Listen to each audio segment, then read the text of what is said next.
Aujourd'hui je vous retrouve pour une vidéo sortie livresque. Je vous avais dit le mois dernier que j'allais peut-être pas faire de vidéo spéciale sur les sorties tous les mois. Et au final, quand j'ai regardé un petit peu ce qui allait sortir au mois de mai, je me suis dit que j'allais faire une vidéo spéciale sortie parce qu'il y a beaucoup de choses quand même qui sortent et qui m'intéressent. Donc voilà, je me suis dit que ce serait sympathique de refaire une vidéo comme ça.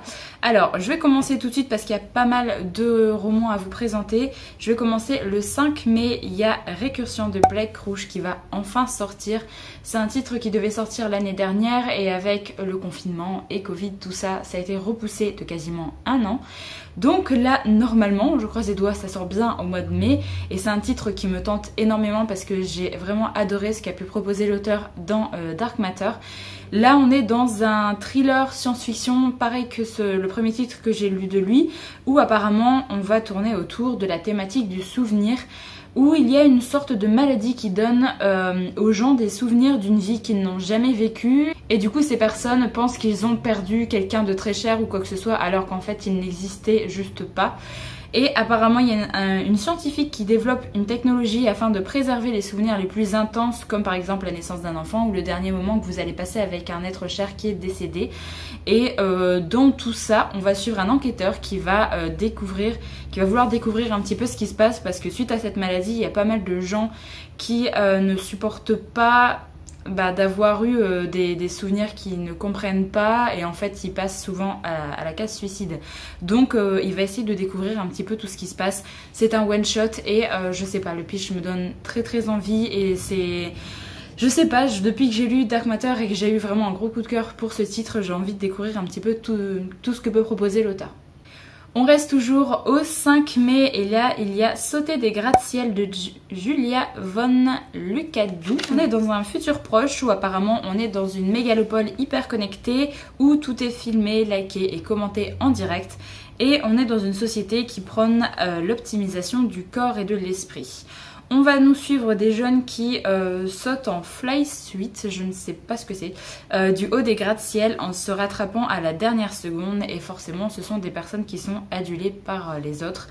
Et nous on va suivre Riva qui est l'une d'entre eux et qui va vouloir tout arrêter, sauf qu'apparemment il va y avoir un psy qui va être chargé de la remettre dans le droit chemin, si je puis dire. Donc voilà, on va un petit peu suivre cette société, je sais pas, ça me tente bien au niveau du résumé. Je continue le 5 mai, il y a L'Empire d'écume, le premier tome, La fille aux éclats d'os de Andrea Stewart, qui va sortir et qui est un roman de fantasy alors j'ai pas forcément voulu lire complètement le résumé, mais j'ai vu qu'on nous parlait de magie d'os, de chimère animale, et qu'apparemment il va y avoir une part de politique vu qu'on va suivre la fille de l'empereur qui va lutter pour réclamer son droit au trône. Voilà, c'est un peu tout ce que je sais, mais clairement j'ai vu d'excellents avis sur des chaînes anglophones que je suis. C'est un titre que j'avais très envie qu'il soit publié en français et là c'est le cas. Donc voilà, c'est vraiment un titre qui me tente beaucoup. Toujours au 5 mai, il y a Les fantômes de Harvard de Francesca Ceritella. Alors, qui est un titre que alors je me serais pas forcément arrêtée sur ce titre de par sa couverture et par ce titre, je sais pas trop. Et en fait, quand j'ai lu le résumé, je me suis dit mais en fait ça a l'air cool et ça me tente bien.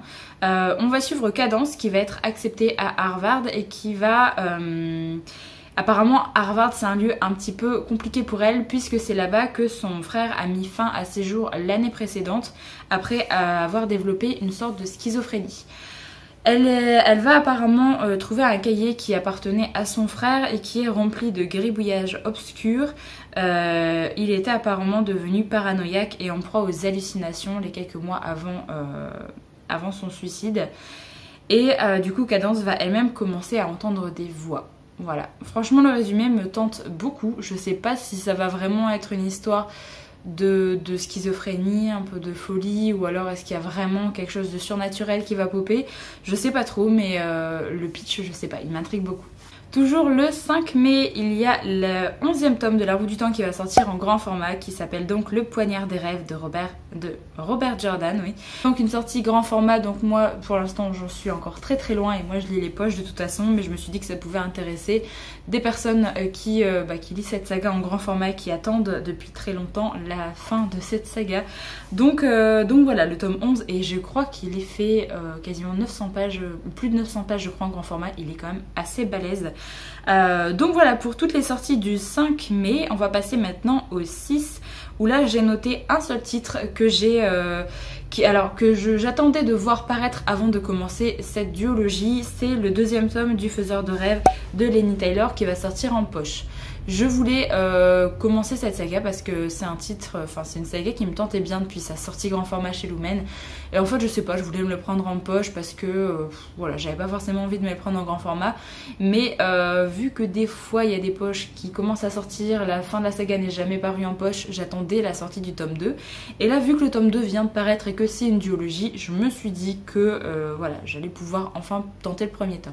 Je passe ensuite au 12 mai et là il y a une très grosse sortie de chez Desaxus, c'est Crescent City de Sarah J. Maas, qui est donc le nouveau titre qui a fait énormément le buzz de cet auteur, qui est sorti déjà il y a un petit moment en anglais.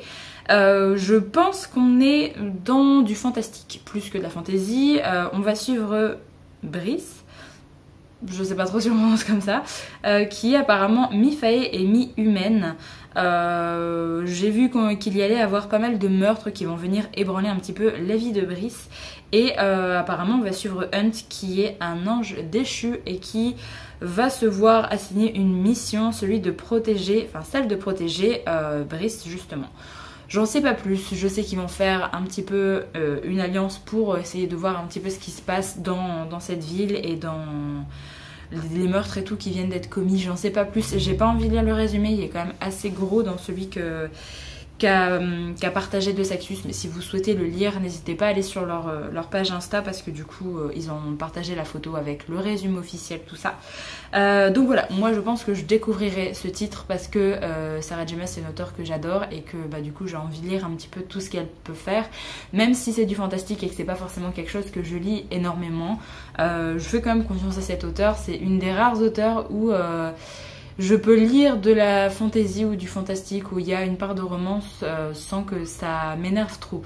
Donc voilà, je pense que je découvrirai ce titre et apparemment c'est une briquette de 1000 pages d'après ce que Desaxus a dit. Toujours le 12 mai, il y a un tome 2 et là, alors là ça va être une précommande obligée, c'est le tome 2 de Skyward, donc Astrovice, si je prononce version anglophone, de Brandon Sanderson, qui est donc de la science-fiction young adulte, que j'ai adoré le premier tome, j'adore cet auteur, donc forcément je vais me jeter sur cette sortie.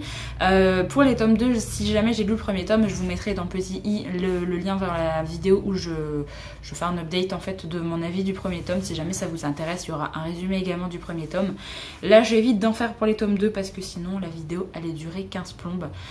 Donc voilà, une sortie que j'attends avec beaucoup d'impatience.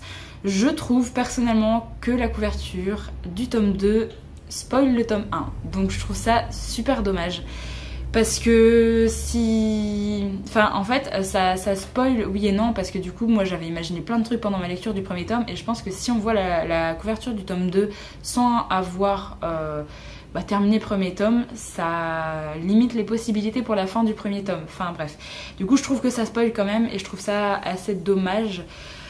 Voilà, et le titre pour l'instant je ne le comprends pas non plus, donc on verra bien si ça a un lien avec l'histoire du tome 2 ou pas.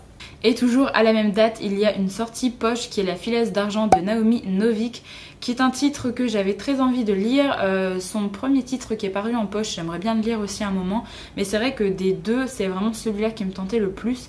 J'ai vu d'excellents avis quand c'était sorti en grand format, et là j'adore la couverture qu'ils ont pris pour la sortie poche. Je sais juste qu'on va suivre 3 femmes, 3 destins qui vont être mêlés dans le blizzard surnaturel d'un hiver qui menace de geler toute vie sur son passage. Voilà, c'est la petite phrase à la fin du résumé que je me suis notée parce que clairement je trouve que ça donne super envie de découvrir le titre et c'est vraiment pour tous les avis positifs que j'ai vus sur ce titre que je me suis notée, et vu que ça sort en poche, je me suis dit que voilà, j'allais me laisser tenter et j'adore la couverture, donc c'est un bonus. On passe au 20 mai et là j'ai noté un titre qui est également un tome 2, c'est le tome 2 de The Bone Season, donc l'ordre des mimes de Samantha Shannon, qui est du fantastique young adulte. J'ai vraiment beaucoup aimé le premier tome, donc j'ai hâte de lire la suite. Normalement tome 3 sort également cette année, je crois que ce sera automne ou début hiver je crois. Il me semble que De Saxus a déjà dit à peu près mais je me rappelle plus. Donc voilà, j'ai hâte de lire la suite et j'aime beaucoup la couverture qui est utilisée pour ce tome 2. On passe au 21 et là j'ai noté deux titres qui sont deux titres de la même auteure. C'est deux titres de Nnedi Okorafor qui est une auteure que j'aime beaucoup et que j'ai hâte de continuer à découvrir un petit peu tout ce qu'elle peut faire. Le premier titre c'est La fille aux mains magiques, donc de Nnedi Okorafor, qui est apparemment une nouvelle de 130 pages à peu près, donc c'est vraiment pas très long.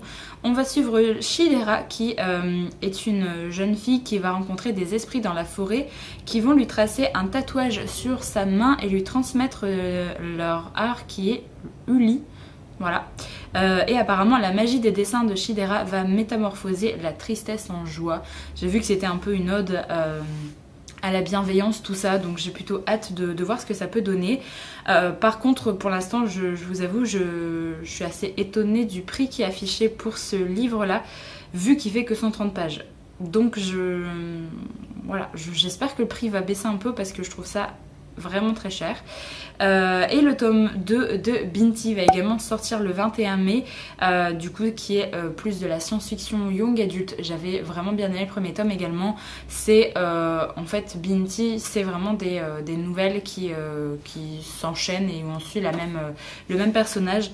Donc voilà, j'ai plutôt hâte de lire cette suite parce que vraiment le premier tome avait été une très bonne découverte.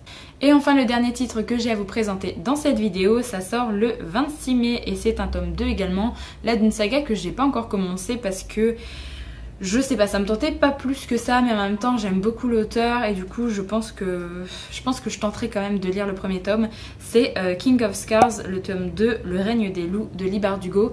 J'aime beaucoup cet auteur, j'ai adoré Six of Crows, j'ai vraiment bien aimé Grisha aussi, et j'ai beaucoup aimé La 9e maison aussi. Donc j'aimerais bien lire un petit peu tout ce qu'elle peut proposer, mais c'est vrai que j'avais vu des avis plutôt mitigés sur King of Scars. Mais je sais pas, ça me tente bien et vu que la série Netflix va commencer à arriver, tout ça, je me dis que je vais être dans l'ambiance de cet univers. Donc ça me tente encore plus de découvrir cette duologie. Et là, vu que c'est le deuxième tome et que tout sera sorti en français, voilà, ça me tente bien vu que je me dis si jamais j'aime bien, tout est paru déjà, donc je pourrais enchaîner le tome 2 si j'aime bien. Je me dis toujours ça et en même temps je le fais jamais. Donc voilà, un petit peu pour toutes les sorties pour le mois de mai. Et comme je vous l'ai dit, il y a quand même pas mal de choses qui m'intéressaient, donc je trouvais ça plus intéressant de faire une vidéo vraiment sortie encore une fois. N'hésitez pas à me dire dans les commentaires si jamais vous avez vu d'autres sorties qui pourraient potentiellement m'intéresser, qui seraient plus du genre pareil de la SFFF, même si j'essaye de varier un peu mes lectures en ce moment.